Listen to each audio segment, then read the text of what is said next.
Okay so hello everyone. आज हम लोग को देखना था क्या, form number 15G 15H and form 13। Basically ये तीनों फॉर्म क्या है इसके बारे में हम लोग लास्ट क्लास में हम लोग ने एंड में डिस्कस किया था। एक बार फिर से हल्का सा बता दे रहा हूँ। 15G 15H हम लोग यूज़ करते हैं टीडीएस कटने से रोकने के लिए, है ना। अगर हमारी टैक्सेबल इनकम साल भर की, है ना, टैक्स के दायरे में नहीं आती है, यानी नॉर्मली जो इस समय एग्जामेशन लिमिटेड 2.5 लाख रुपए उसको क्रॉस नहीं करती है, ठीक है, तो हमको तो टैक्स देना नहीं चाहिए। लेकिन अगर गलती से मेरा अगर कोई टीडीएस उस पर भी कट जा रहा है तो हम उसको क्या करेंगे, तो जायज़ बात टीडीएस अगर कट जा रहा है तो पहला पहला चीज़ तो कटना नहीं चाहिए। कट गया तो फिर इसके बाद आपको आईटीआर फाइल करना पड़ेगा रिफंड के लिए। सही है। और आप चाहो तो आप उसको टीडीएस कटने से रोक सकते हो। उसके लिए जो भी आपको पेमेंट कर रहा है उसको आपको एक ये फॉर्म सबमिट करना होगा 15G, जिससे क्या होगा, जब वो पेमेंट आपको करेगा तो टीडीएस डिडक्ट नहीं करेगा। समझ गए। सीनियर सिटीजन के लिए क्या कौन सा फॉर्म होता है, 15H। फॉर्म 13 होता है लोअर रेट डिडक्शन के लिए, कि अगर कोई आप स्पेशल कैटेगरी स्टेट में आते हो या स्पेशल कैटेगरी में आते हो और आपका टीडीएस नॉर्मल रेट से नहीं कटना चाहिए। सपोज नॉर्मल रेट है 20% या सपोज करो 10% है, बट आपका टीडीएस कटना चाहिए हाफ रेट से। हाफ रेट मतलब अब 10 है तो उसका कितना कटना चाहिए, 5% टीडीएस। अगर ऐसा कोई स्पेशल केस है कि आपका नहीं नॉर्मल रेट से टीडीएस नहीं कटेगा, आपका कम रेट से टीडीएस कटेगा, या गवर्नमेंट ने कुछ ऐसा स्पेसिफाई किया है आपके लिए स्पेशल, तो वो आप फॉर्म 13 भी इशू कराते हो इनकम टैक्स डिपार्टमेंट से। सही है। तो ये था नो डिडक्शन। सबसे पहले तो हम लोग को नो डिडक्शन वाला केस ही समझना है। और चाहिए 15G 15H इन सब केसेस में यूज होता है, हर केस में नहीं लगेगा, सिर्फ इन्हीं केसेस में ये 15G 15H लगता है। ठीक। जहाँ पे आप अपना टीडीएस कटने से रोक सकते हो। नौ 1 अक्टूबर 2022 को कह रहा है, company paid commission to Ranjit, है ना, 18,000 रुपीज़। आप सभी को हम सभी को पता है कि यार जैसे टीडीएस, जैसे कमीशन 15,000 से अधिक जाएगा हमें टीडीएस काट काट लेना है। थ्रेशोल्ड लिमिट कितनी है कमीशन की, 15,000 ना। तो 15,000 से जैसे ही कमीशन ऊपर जाएगा टीडीएस कट जाएगा। 194H ऑलरेडी हम लोग ने पढ़ा है। Mister Ranjit has a certificate for non deduction zero rate on of income tax on commission in brokerage. सही है ना। उसके पास उसने क्या किया, 15G मेरे को सबमिट कर दिया कि भाई टीडीएस मेरा ना काटना। तो ठीक है भाई, टीडीएस नहीं काटेंगे। अब कह रहा है क्या मिस्टर रंजीत, ठीक है, अब उनको आज देखो कमीशन कितना है, 18,000 रुपये हम लोग उनको देंगे। अब देखो यहाँ पे दे रखा है क्रिएट द फॉलोइंग। हम सभी को पता है टीडीएस के केस में 3 लेजर बनते हैं, expense, party, TDS. Commission expense का ऑलरेडी अगर अवेलेबल है, अगर बना रखा है तो बनाने की ज़रूरत नहीं है। तो जैसे कि हम लोग की सेम कंपनी है, ऑलरेडी हम लोग ने कमीशन का लेजर बना रखा है। तो एक बार मैं आपको शो कर देता हूँ, टैली के अंदर यही सेम कंपनी थी। तो ये लेज़र के अंदर देखो कमीशन ऑलरेडी हमारा बना हुआ है। तो अगर कमीशन का लेज़र बना पड़ा है तो उसे बनाने की ज़रूरत नहीं है। If available then no need to create. Clear. दूसरा, हमको पता है पार्टी का बनाना होता है, और तीसरा टीडीएस का बनाना होता है। आई थिंक टीडीएस ऑन कमीशन भी मेरा बना हुआ है। तो टीडीएस ऑन कमीशन भी बना हुआ है, इसको भी बनाने की रिक्वायरमेंट नहीं है। यानी घूम फिर के बचा कौन सा, पार्टी। तो मिस्टर रंजीत का हमें बनाना पड़ेगा। तो चलिए, और हाँ, पार्टी के लेजर में हमें ये 15G 15H उसने सबमिट किया है कि नहीं किया है। भाई पार्टी ना सबमिट करती है 15G 15H, अगर वो हमें 15G भर के दे देता है तो मैं उसका टीडीएस नहीं काटूंगा। तो पार्टी के लेजर में ही हमें 15G 15H को दिखाना है।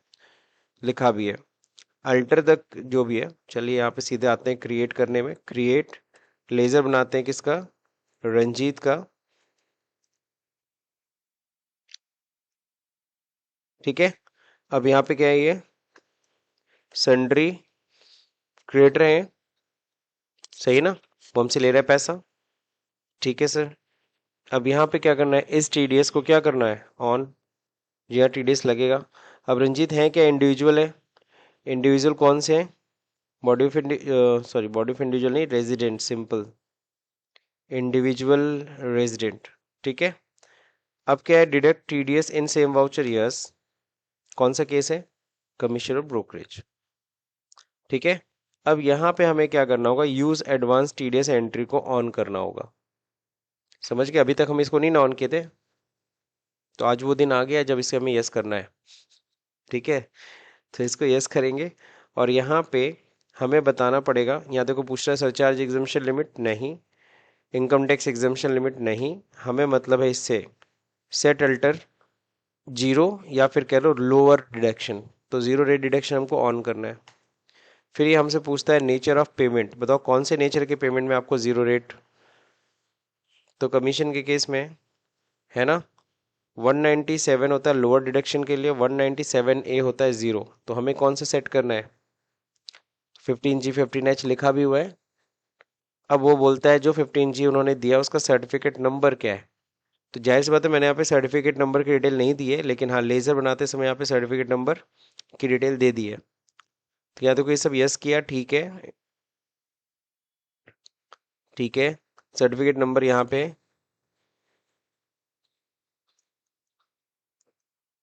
स्लैश 22-23 ना,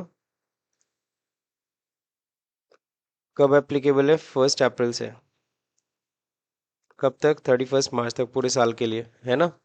और देखो यहाँ रेट कितना है टीडीएस का, 0% है, सही ना। इसके अलावा और कुछ भी एक्सप्लेन करना है, नहीं। तो end of list, end of list. यहाँ पे रंजी जी का एड्रेस अगर दिया है तो भर दीजिए, कुछ नहीं दिया है, पैन नंबर, पैन नंबर दिया हुआ है, ASDPD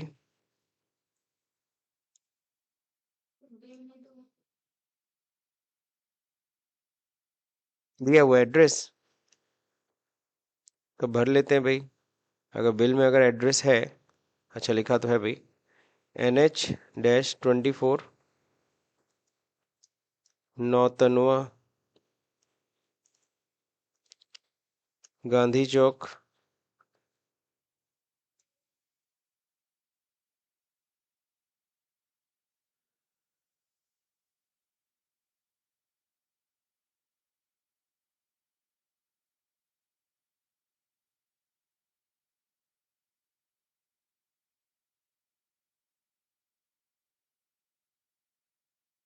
डन हो गया। और तो कुछ है नहीं यहाँ पे, रजिस्ट्रेशन जीएसटी का पूछा, हम बोलते हैं अनरजिस्टर्ड है सर, जीएसटी से कोई लेना देना उसका नहीं है, हो गया।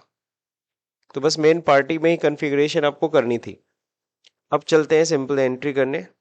तो हमें कमीशन ड्यू करना है कितने से और किस तारीख को, तो पहला तो डेट सही कर ले, 1 अक्टूबर, सही है। अब यहाँ पे F7 जर्नल में एंट्री करेंगे ड्यू की। अब यहाँ पे एक्सपेंस होगा, एक्सपेंस क्या है, कमीशन, कमीशन कितना है 18,000, है ना। फिर क्रेडिट करेंगे किसको, पार्टी को, कौन पार्टी है, टीडीएस नहीं कटा, टीडीएस कटा कि नहीं कटा, नहीं। लेकिन कायदे से अगर हमने अगर ये चीज़ इनेबल नहीं किया होता ना, 15G वाला अगर सर्टिफिकेट नंबर नहीं पकड़ाया होता तो टीडीएस कट गया होता, क्योंकि उसको पता है 15,000 ज़्यादा होते पे टीडीएस हमें काट लेना है, सही है। सो बस यही करना था, और तो कुछ है नहीं। न्यू रेफरेंस है, बिल नंबर आप डाल दीजिए, बिल नंबर यहाँ दिया है MR/120/2223 बीइंग एक्सपेंस ड्यू, है ना। तो एक्सपेंस ड्यू कर दिया सर, टीडीएस वीडीएस नहीं काटा हमने। यहाँ देखो नीचे एंट्री समझाया हुआ है, न्यू रेफरेंस यहाँ पे, ठीक है। यहाँ पे बता रहे देखो, एक बार रिपोर्ट भी देख लेना। पेजअप करते हैं हम लोग, कंट्रोल O करते हैं, टैक्स एनालिसिस चेक करते हैं, यहाँ देखो जीरो रेट है ना, इसीलिए टीडीएस नहीं कटा है। अब इसका रिपोर्ट हम लोग देखेंगे 26Q में, display statutory report TDS report 26Q।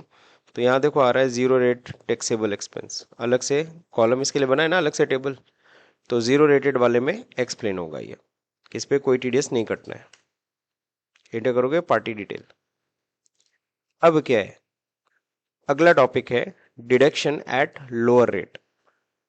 Deduction at lower rate, याद है, the recipient can apply form 13 to the assessing officer मतलब tax officer to get a certificate authorizing to the payer to deduct TDS at lower rate. Such certificate shall be issued directly to the person responsible for paying income. तो आप जाएंगे income tax को कि sir जी एक मुझे ये issue कराना था सर्टिफिकेट, और इनकम टैक्स ऑफिसर जो भी है असेसिंग ऑफिसर वो सीधे पेयर को फॉर्म 13 इशू कर देगा कि भाई देखो इस पार्टी का पेमेंट करते समय टीडीएस नॉर्मल रेट नहीं बल्कि इस रेट से कटेगा, लोअर रेट से कटेगा, ठीक। अब देखो यहाँ पे दे रखा है ऑन 1 अक्टूबर 2022 को company paid 42,000 to unique advertising, जो भी है, for advertisement. Unique advertising limited has a certificate for deduction of income tax at lower rate 1%, है ना।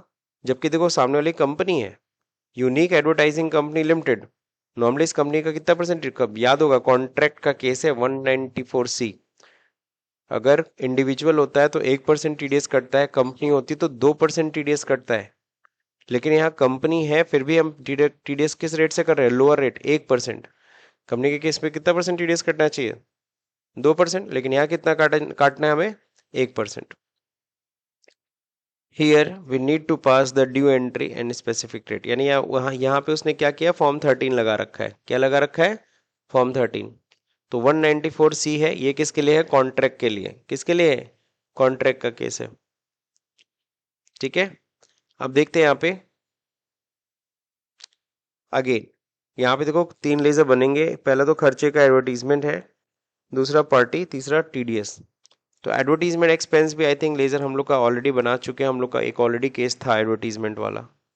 तो advertisement expense already we have created, और I think TDS on advertisement भी created है।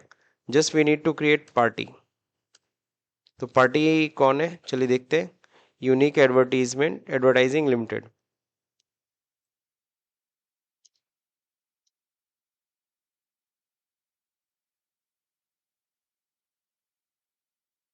Sundry creditor as usual है। Sir is TDS applicable, चलिए देख लेते हैं। अब यहाँ पे क्या करना है, वैसे इस टीडीएस एप्लीकेबल तो यस करना ही करना है।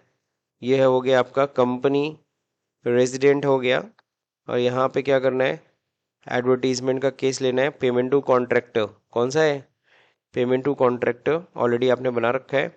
यूज्ड एडवांस टीडीएस एंट्री, इसको क्या करना होगा, यस। और यहाँ नीचे वाले ऑप्शन को क्या करना होगा, यस। और यहाँ पे लाना होगा क्या, किस केस में है, एडवर्टीजमेंट कॉन्ट्रैक्ट के केस में है। और क्या है, जीरो रेटेड है कि लोअर है, लोअर। अब यहाँ पे सर्टिफिकेट नंबर मांगेगा, सर्टिफिकेट नंबर देखिए ऑलरेडी यहाँ पे दिया हुआ है, UALA/2220, सॉरी, एप्लीकेबल फ्रॉम 1 अप्रैल। और डिडक्शन इस बार यहाँ कर्सर आएगा आपका। अब बोलेगा क्या रेट से काटना है, यहाँ से आप डिफाइन कर लो। तो 2% होता है, बट हमें किस रेट से टीडीएस काटना है, बस यहाँ 1 डिफाइन कर दो, end of list, end of list. अब इनका एड्रेस मेंशन कर लिया जाए। एड्रेस यहाँ दिया है 433,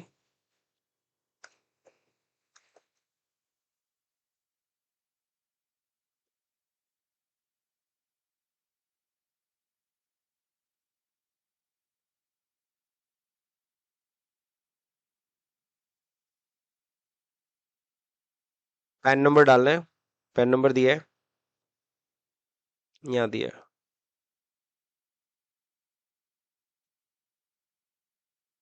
रजिस्टर्ड डीलर नहीं, अनरजिस्टर्ड है, एक्सेप्ट हो गया।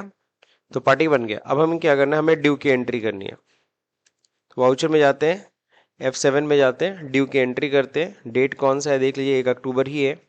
सो यहाँ पे एक्सपेंस हो गया, advertisement expense, how much it is, single payment है 42,000। तो सिंगल पेमेंट याद है 30,000 से ज़्यादा होगा टीडीएस कट जाता है, और एग्रीगेट में 1 लाख से ज़्यादा है। तो यहाँ क्या है, सिंगल है, इंटर करते हैं। क्रेडिट में क्या हो जाएगा, पार्टी, पार्टी कौन है, कट गया 1%। देखो बिल नंबर यहाँ मेंशन कर देते हैं हम लोग, UAL/001/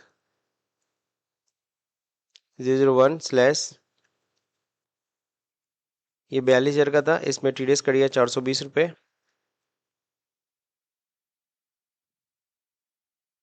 सही है, 420, 1% है, कितना परसेंट है,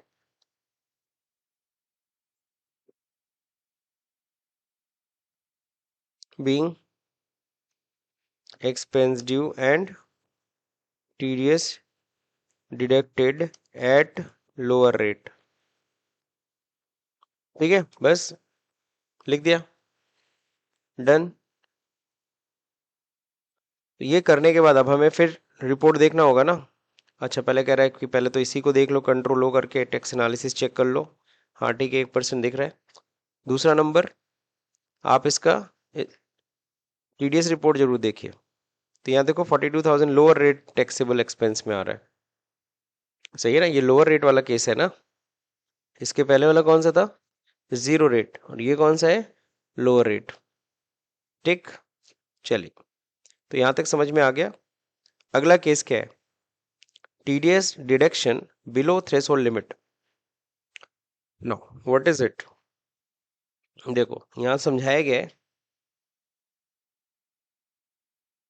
if you are required to deduct TDS below threshold limit. समझ रहे हैं? नॉर्मली तो होता है, टैली क्या समझता है, जब थ्रेशोल्ड लिमिट क्रॉस होगा तब हम टीडीएस काटेंगे। सही है, लेकिन आपको समझाना है नहीं नहीं, थ्रेशोल्ड लिमिट के नीचे हो तब भी टीडीएस काट दो। ठीक है, ऐसा क्यों? जैसे कि अभी आपको एक रीजन मैंने आपको ऑलरेडी समझाया था, एक बार यहाँ समझा देते हैं। यहाँ पर रेंट का ही केस है। आपको पता है रेंट के केस में टीडीएस कब कटता है? रेंट के केस में टीडीएस कब कटता है? जब 2,40,000 साल भर में जब 2,40,000 से ज्यादा का रेंट आप दे रहे होंगे तब आपको टीडीएस काटना चाहिए। ठीक है, तो यहाँ पे देखो मैं लिख रहा हूँ यहाँ पे मंथ। तो मंथ में देखो,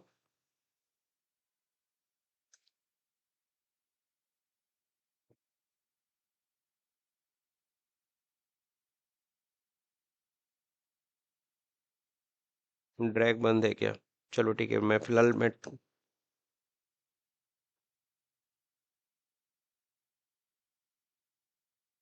ये 12 मंथ्स का है। ठीक है ना, अब देखो हर महीने देखो रेंट कितना जा रहा है। सपोज करो रेंट कितना है, 30,000। तो अगर तुम नॉर्मली कैलकुलेट करो 30,000 के हिसाब से 12 महीने का अगर होता है तो कितना होता है? 3,60,000। सही है, तो 3,60,000 240 क्रॉस कर रहा है। अब टैली में अगर तुम अगर उसको करोगे, रेंट का पेमेंट करोगे और यहाँ टीडीएस देखोगे, तो फर्स्ट मंथ जब रेंट दोगे 30,000 रुपये, तो वो टैली क्या चेक करेगा, क्या 240 क्रॉस किया? टीडीएस काटेगा? नहीं, कोई टीडीएस नहीं काटेगा, पूरा 30,000 रुपये रेंट दोगे। अगले महीने फिर क्या दोगे? फिर 30,000, फिर टीडीएस कटेगा? नहीं। फिर, और ध्यान से देखो अभी तो 30 दिए ना, तो टैली के हिसाब से कितना दिख रहा है? इतना ही दिख रहा है। अगला फिर जब पेमेंट करोगे तो क्या होगा? सही है, फिर अगला पेमेंट करोगे तो कितना हो गया? अभी भी क्रॉस कर रहा है क्या लिमिट? नहीं। फिर अगला महीना, सही है, अभी भी क्रॉस किया, टीडीएस नहीं काटेगा।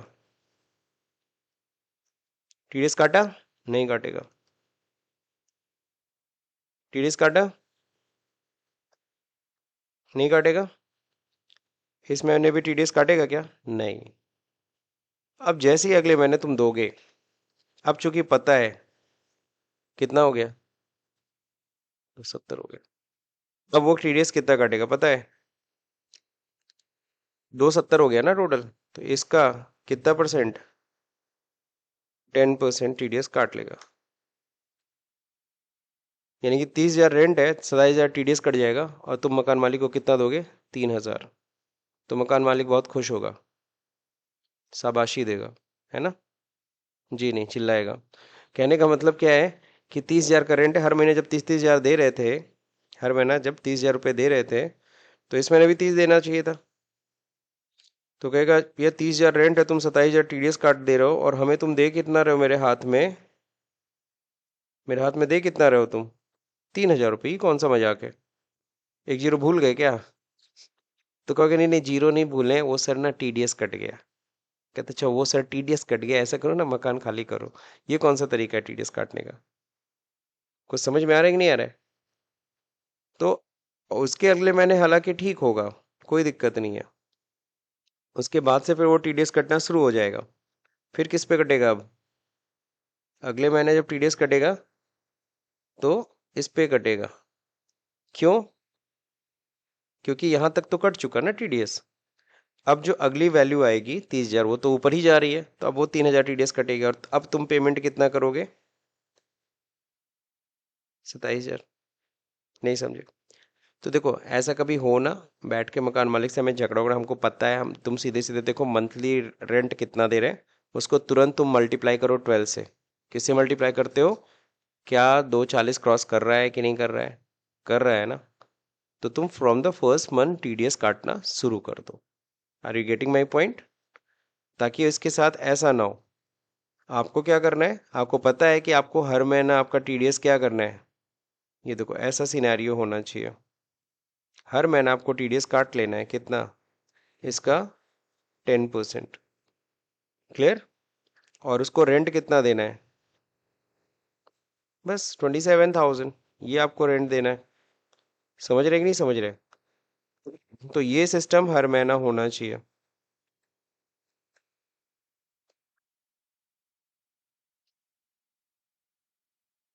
कितना सिंपल है। उसको भी समझ में आया, हाँ 10% मेरा टीडीएस कट रहा है। कटना ही चाहिए, क्योंकि हमारा साल भर का जो रेंट है वो कितना है, 240 क्रॉस कर रहा है। लेकिन सर जी ये हमें समझ में आ गया, टैली को कौन समझाएगा?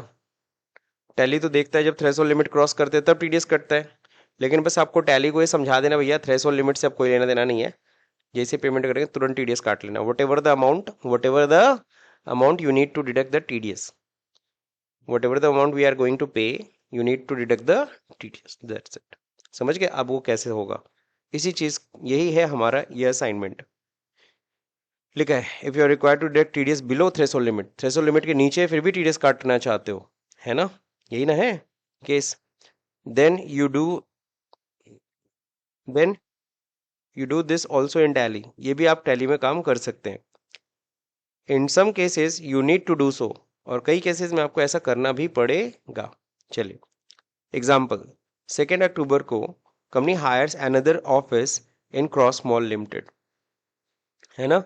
क्रॉस मॉल में हम लोग क्या ले रहे हैं, रेंट पे जगह ले रहे हैं, बैंक रोड बख्शीपुर जो भी है, और वहाँ पे मंथली रेंट कितना है, 45,000 पर मंथ, है ना? रिसीव 1 मंथ बिल, पहले महीने का बिल हमें मिल रहा है। अब 45,000 के हिसाब से अगर देखोगे तो एनुअल तो हमारा 240 क्रॉस कर ही रहा है, 240 क्रॉस कर रहा है ना, तो सर जी टीडीएस तो कटना चाहिए। अब हम वेट करेंगे क्या 240 क्रॉस करने का? नहीं, from the first payment we need to deduct the TDS, यानी 45,000 देंगे, उसका टीडीएस काट लेंगे। चलिए अब इसको करना है कैसे? आपको पता है खर्चे के, भाई रेंट एक्सपेंस है, यहाँ पे कितने लेजर बनेंगे, 3। टीडीएस के केस में कितने लेजर बनते हैं? एक्सपेंस पार्टी टीडीएस, तो एक्सपेंस का नाम है रेंट, पार्टी का नाम है क्रॉस मॉल, और टीडीएस है टीडीएस ऑन रेंट। तो देखते हैं कुछ हो सकता है लेजर हम लोग का बना हो। तो रेंट का देखिए बना ही हुआ है, ऑफिस रेंट बना हुआ है ऑलरेडी, और टीडीएस ऑन रेंट भी बना हुआ है। तो बनाना बस किसका है, पार्टी का। तो चलिए क्रॉस मॉल लिमिटेड का हम लोग लेजर बनाते हैं। इसको तो क्लोज कर दिया, इसका काम खत्म।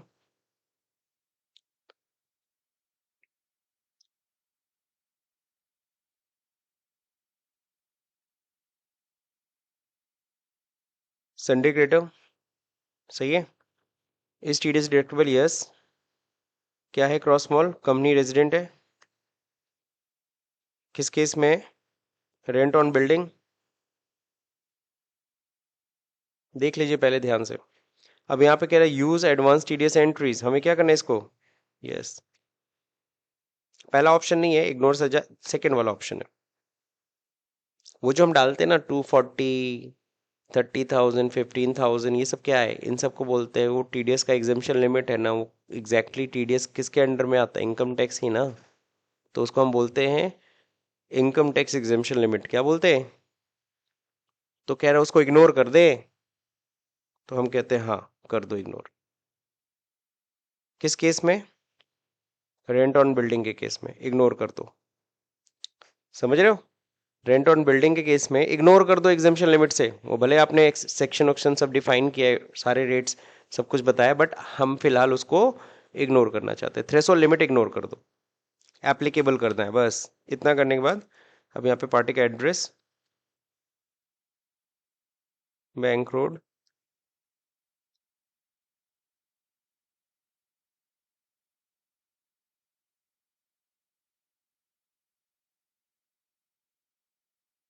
पैन नंबर डालना पड़ेगा ताकि टीडीएस सही रेट से कटे। पैन नंबर दिया है? जी हाँ दिया है। नीचे क्वेश्चन में दिया है, यहाँ पे दिया है, क्वेश्चन में दिया है क्या? दिया दिया है।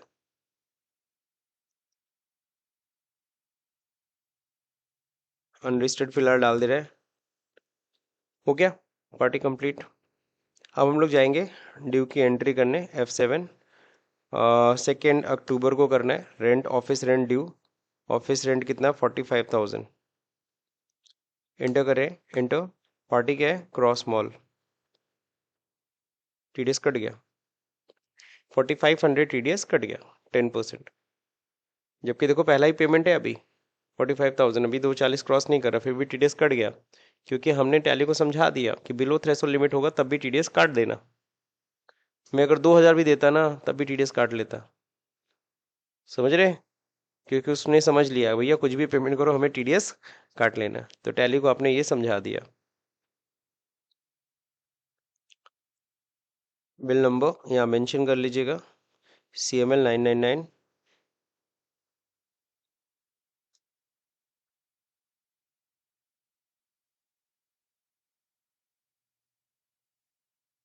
4500 TDS कट गया। TDS on rent, being expense due and TDS deducted। ठीक, तो ये हो गया हम लोग का डिडक्शन का पार्ट। क्लियर? एक्सपेंस का लेजर ऑलरेडी दिखा रहा है, ऑलरेडी बना हुआ है तो बनाने की ज़रूरत नहीं होती। पार्टी का मेन आपको यहाँ पे कॉन्फ़िगरेशन चेक कर लेना है। TDS का भी बना हुआ है, हमें बनाने की ज़रूरत नहीं है। अब यहाँ कह रहे हैं now pass the entry, already we have passed. अब कहता है एक बार Ctrl+O चेक कर लो। ठीक है सर, Ctrl+O चेक कर लेते हैं, 10%। बाकी 26Q भी देख लेते हैं। ठीक है, तो वहाँ तो दिखेगा किस में? नॉर्मल रेट में ही दिखेगा वो, क्रॉस मॉल। समझ गए ना? तो क्या है? इमूवेबल प्रॉपर्टी क्या है? कवर करेगी आज, रहने दे। I think it is last. चले ठीक है, इसको करते हैं नेक्स्ट डे में, छोड़ो।